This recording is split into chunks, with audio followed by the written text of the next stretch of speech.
जो किताबें आप पढ़ते हैं वे सच कहती हैं, पर जो राज इनमें छुपे हैं वे खतरनाक हो सकते हैं। जिस पर भरोसा किया जाता है वही सबसे ज्यादा तोड़ता है। अगर खतरा बाहर नहीं, आपके सामने खड़ा हो तो? हर अपराध अंधेरे में नहीं होता, कुछ अपराध मुस्कुराती रोशनी में होते हैं। This story is of Ananya and that trust which took everything away. शहर का नाम था सूर्यनगर। एक ऐसा शहर जहां सुबह मंदिर की घंटियों से होती थी और रात किसी न किसी सामाजिक कार्यक्रम के पोस्टर से खत्म। यह शहर खुद को सभ्य कहता था। यहाँ लोग अपराध की बात ऐसे करते थे जैसे वह कहीं और होता हो, हमारे बीच नहीं। और शायद इसी भरोसे ने एक हैवान को बरसों तक इंसान बने रहने दिया। एक हर सुबह ठीक 5:30 बजे सूर्यनगर के पार्क में एक आदमी दिखता था। सफेद कुर्ता, हल्की मुस्कान, हाथ में पानी की बोतल।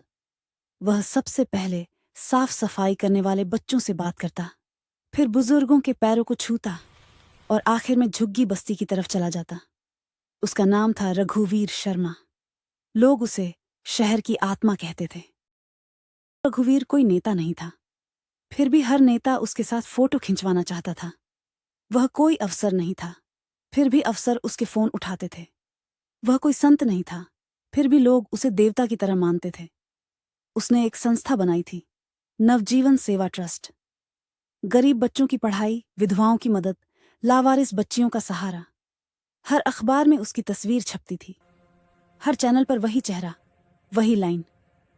अगर रघुवीर शर्मा जैसे लोग हों तो समाज को पुलिस की जरूरत ही क्या है। 3 उसी शहर में रहती थी अनन्या। उम्र 19 साल, BAA की छात्रा। माँ नहीं थी, पिता रेलवे में क्लर्क थे। अनन्या पढ़ाई में अच्छी थी, लेकिन ज्यादा बोलती नहीं थी। उसकी दुनिया कॉलेज, घर और डायरी तक सीमित थी। उस डायरी में वह वो बातें लिखती थी जो किसी से कह नहीं पाती थी। 4 पहली बार अनन्या ने रघुवीर को कॉलेज में देखा। एक सेमिनार था, बेटी बचाओ बेटी पढ़ाओ। स्टेज पर रघुवीर खड़ा था और नीचे हजारों छात्राएं। उसकी आवाज में कोई जोर नहीं था, फिर भी लोग चुप थे। उसने कहा, बेटियां समाज का भविष्य नहीं, वर्तमान है। अगर आज उन्हें डर है तो कल हमारा सिर झुका होगा। तालियों की आवाज पूरे हॉल में गूंज गई। अनन्या ने पहली बार उस आदमी को देखा और सोचा, काश हर आदमी ऐसा होता। 5 सेमिनार के बाद रघुवीर खुद नीचे आया। लड़कियों से हाथ मिलाया, नाम पूछा, हौसला दिया। जब वह अनन्या के पास रुका तो मुस्कुराकर बोला, तुम बहुत शांत हो। अनन्या घबरा गई, बस सिर हिलाया। अच्छा लगता है, रघुवीर बोला। शांत लोग ज्यादा गहरे होते हैं। उस दिन अनन्या ने अपनी डायरी में लिखा, वह आदमी अजीब तरह से भरोसेमंद लगा। उसके बाद सब कुछ सामान्य था, कॉलेज, घर, पढ़ाई। लेकिन शहर में एक खबर फैलने लगी। नेहा नाम की एक लड़की 3 दिन से लापता थी। नेहा भी कॉलेज की छात्रा थी। पुलिस ने कहा, शायद भाग गई होगी। लोगों ने कहा, आजकल की लड़कियां, और मामला खत्म मान लिया गया। साथ 1 हफ्ते बाद दूसरी लड़की गायब हुई। नाम पायल। फिर वही कहानी, पुलिस, अफवाहें, चुप्पी। लेकिन इस बार रघुवीर शर्मा खुद सामने आया। उसने प्रेस कॉन्फ्रेंस की, आवाज भरी हुई थी। अगर मेरी वजह से एक भी बेटी सुरक्षित महसूस करती है तो मैं खुद को धन्य मानूंगा, लेकिन अगर एक भी बेटी गायब हो जाती है तो ये हम सबकी हार है। लोगों की आंखों में आंसू थे। 8 अनन्या ने टीवी बंद किया। उसकी डायरी खुली थी। उसने लिखा, अजीब है, वह आदमी हर बार सबसे आगे खड़ा दिखता है जब कोई लड़की गायब होती है। उसने खुद को डांटा, शक मत कर, अच्छे लोगों पर शक पाप होता है।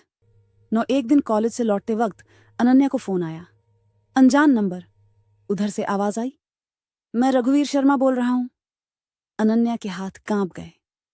तुम्हारे प्रोफेसर ने तुम्हारा नाम दिया था, वह बोला। हम कुछ होनहार बच्चियों को स्कॉलरशिप देना चाहते हैं। अनन्या की आंखें भर आईं। उसने कभी इतनी बड़ी उम्मीद नहीं की थी। 10 ट्रस्ट का ऑफिस शहर के सबसे अच्छे इलाके में था। कांच की दीवारें, शांत माहौल। रघुवीर सामने बैठा था। उसने चाय ऑफर की। अनन्या ने मना किया। डरने की जरूरत नहीं, वह मुस्कुराया। यह जगह बेटियों के लिए सुरक्षित है। उसने कुछ फॉर्म दिए, फिर बोला, अगर तुम्हें कोई परेशानी हो तो मुझे सीधे कॉल करना। अनन्या ने नंबर सेव किया, नाम रखा, सर राघव। 11।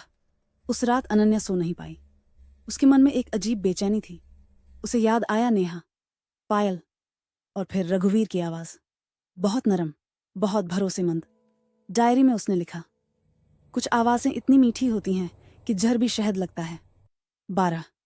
अगले दिन कॉलेज में हंगामा था। तीसरी लड़की गायब हो चुकी थी। नाम साक्षी। अब बात अखबारों से निकलकर सड़कों तक आ गई। लेकिन एक बात अजीब थी, हर बार रघुवीर शर्मा सबसे पहले पहुंचता। मदद, आश्वासन, माइक, जैसे वह पहले से जानता हो कि क्या होने वाला है। 13। अनन्या को अब डर लगने लगा था। उसने पिता से कहा, पापा, अगर कोई बहुत ज्यादा अच्छा लगे तो क्या वो। पिता हंस पड़े, पगली, ऐसे लोग भगवान होते हैं। अनन्या चुप हो गई। 14। एक शाम उसे मैसेज आया, सर राघव, आज ट्रस्ट में देर हो जाएगी, अगर आ सको तो आ जाना, कुछ जरूरी बात है। अनन्या ने मैसेज देखा, दिल जोर से धड़कने लगा। उसने डायरी खोली, एक पन्ना खाली था। उसने बस एक लाइन लिखी, अगर मैं गलत हूं तो यह डर क्यों है। 15। वह ट्रस्ट की ओर चल पड़ी। सूरज ढल रहा था। सड़क पर लोग थे, लेकिन मन में अकेलापन था। ट्रस्ट का गेट खुला था। अंदर बहुत शांति थी, बहुत ज्यादा शांति। 16 रघुवीर अंदर खड़ा था। इस बार सफेद कुर्ता नहीं था, साधारण शर्ट। उसकी मुस्कान वैसी ही थी। डर गई थी क्या, उसने पूछा। अनन्या ने कुछ नहीं कहा। उसने दरवाजा बंद किया। क्लिक। उस आवाज ने अनन्या के भीतर कुछ तोड़ दिया। आप दरवाजा क्यों? अनन्या की आवाज कांप रही थी। रघुवीर की मुस्कान धीरे धीरे गायब हो रही थी। उसकी आंखें अब अलग थीं, बहुत शांत, बहुत ठंडी। क्योंकि अब कोई सुनने वाला नहीं, उसने कहा।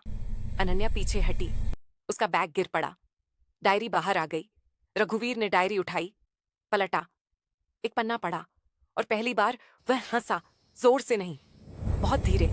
तुम लिखती बहुत अच्छा हो, उसने कहा। काश पहले पढ़ लिया होता। अनन्या रोने लगी। प्लीज, उसकी आवाज टूट रही थी।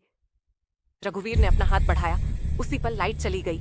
अंधेरा, और अंधेरे में एक आवाज, चिल्लाओ मत, यहां कोई तुम्हें नहीं बचाएगा।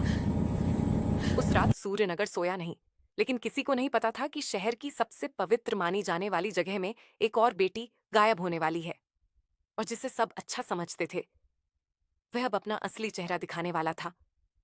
अंधेरे में अनन्या की सांस तेज चल रही थी। दिल इतनी जोर से धड़क रहा था कि उसे डर था, कहीं यह आवाज रघुवीर न सुन ले। कमरे में सिर्फ एक आपातकालीन लाल लाइट जल रही थी। उसी रोशनी में उसने पहली बार उस कमरे को ठीक से देखा। दीवारों पर कोई तस्वीर नहीं थी, कोई पोस्टर नहीं, बस लोहे का एक दरवाजा और फर्श पर हल्के हल्के खून के निशान। अनन्या का शरीर सुन्न हो गया। रघुवीर की आवाज अब नरम नहीं थी। तुम जानती हो सबसे आसान शिकार कौन होता है, उसने पूछा। अनन्या चुप रही। वो जिसे भरोसा करना सिखाया गया हो, वह बोला। उसने धीरे से अनन्या का फोन उठाया और स्विच ऑफ कर दिया। अब तुम पूरी तरह मेरी हो। उसी समय शहर के दूसरे कोने में अनन्या के पिता बेचैन होकर कमरे में टहल रहे थे। घड़ी रात के 11:40 दिखा रही थी। अनन्या 11:40 कभी इतनी देर नहीं करती थी। उन्होंने कॉल किया, फोन बंद। सीधा थाने पहुंचे। ड्यूटी अफसर ने नाम सुना और बोला, अभी कोई एफआईआर नहीं लिखेंगे, लड़कियां हूं अक्सर। पिता की आवाज टूट गई। मेरी बेटी लड़की नहीं है साहब, मेरी सांस है। थाने से निकलते वक्त एक कांस्टेबल ने धीरे से कहा, साहब, अगर सच में कुछ गड़बड़ है तो रघुवीर शर्मा से मिल लो, वो मदद करते हैं। पिता का सिर घूम गया। जिस आदमी को शहर देवता मानता है, उसी के पास। रघुवीर के अतीत में एक नाम था जो कोई नहीं जानता था, रमेश्वर उर्फ रघु। 20 साल पहले वह एक अनाथ आश्रम में पलता था। वहीं पहली बार उसने कमजोर लड़कियों को देखा, और वहीं उसने सीखा, अगर दुनिया तुम्हें कुछ नहीं दे रही तो भरोसा बनकर सब कुछ ले लो। रघुवीर ने अपने जीवन में कभी जोर नहीं लगाया। वह धीरे चलता था, धीरे बोलता था, धीरे मुस्कुराता था। उसका हथियार हिंसा नहीं थी, उसका हथियार था भरोसा। अनन्या को लोहे के दरवाजे के पीछे एक छोटा सा कमरा दिखाया गया। अंदर दो और लड़कियां थीं, नेहा और पायल, जिंदा, लेकिन आंखों में कुछ मरा हुआ। नेहा ने अनन्या को देखा और फुसफुसाई, अब रोना मत, वो सुन लेता है। अनन्या को सच समझ आने लगा। रघुवीर लड़कियों को न बेचता था, न मारता था, वह उन्हें तोड़ता था, उनकी आवाजें, उनका आत्मविश्वास, उनकी पहचान, और फिर उन्हें छोड़ देता था, क्योंकि टूटी हुई लड़कियां कभी शिकायत नहीं करती। लेकिन अनन्या वैसी नहीं थी। उसकी डायरी उसकी ताकत थी। उसने मन ही मन फैसला कर लिया, अगर मैं बाहर नहीं गई तो सच भी बाहर नहीं जाएगा। उसी रात पिता रघुवीर के घर पहुंचे। दरवाजा खुला। रघुवीर ने चिंता का मुखौटा पहन रखा था। आप परेशान लग रहे हैं, उसने कहा। पिता रो पड़े, मेरी बेटी नहीं मिल रही। रघुवीर ने उनके कंधे पर हाथ रखा। डरिए मत, हम ढूंढ लेंगे। और उसी पल उसके हाथ हल्के से कांपे। अनन्या ने कमरे की दीवार पर एक पुरानी कील देखी। उसने चुपचाप अपनी उंगली काटी और खून से दीवार पर लिखा, AN, ए पूरा नाम नहीं, बस पहचान। 2 दिन बाद एक सफाई कर्मचारी ट्रस्ट के पीछे वाले हिस्से में बेहोश मिला। पुलिस पहुंची। दीवार पर खून से लिखे अक्षर मिले और पहली बार एक अफसर ने कहा, यहां कुछ गड़बड़ है। जब पुलिस ने रघुवीर से सवाल किए तो शहर उसके समर्थन में खड़ा हो गया। ये साजिश है, ये राजनीति है। हम रघुवीर को जानते हैं, सब जानते थे, लेकिन कोई नहीं पहचानता था। नेहा की हिम्मत टूट चुकी थी, लेकिन अनन्या हर रात उसे याद दिलाती, अगर हम चुप रहीं तो अगली लड़की हमसे भी छोटी होगी। एक रात रघुवीर ने अनन्या को बाहर निकाला।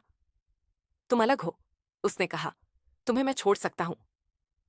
अनन्या ने उसकी आंखों में देखा और पहली बार बोली, आप डरते हो? रघुवीर का चेहरा कठोर हो गया। उसी समय पुलिस ने पीछे वाले कमरे पर छापा मारा। नेहा और पायल रोती हुई बाहर निकली और फिर अनन्या। भीड़ सन्न रह गई। रघुवीर भागा, लेकिन भाग नहीं पाया। उसके चेहरे से मुखौटा गिर चुका था। अदालत में जब अनन्या ने अपनी डायरी पढ़ी तो कोई रो नहीं रहा था, सब शर्मिंदा थे। जज ने कहा, यह अपराध एक आदमी ने नहीं किया, यह अपराध उस समाज ने किया जिसने अच्छाई के नाम पर सवाल करना छोड़ दिए। रघुवीर को उम्र कैद हुई, रघुवीर को उम्र कैद हुई। लेकिन अनन्या आज भी लिखती है, उसकी आखिरी पंक्ति, सबसे खतरनाक हैवान वो होता है जिसे हम कभी शक के लायक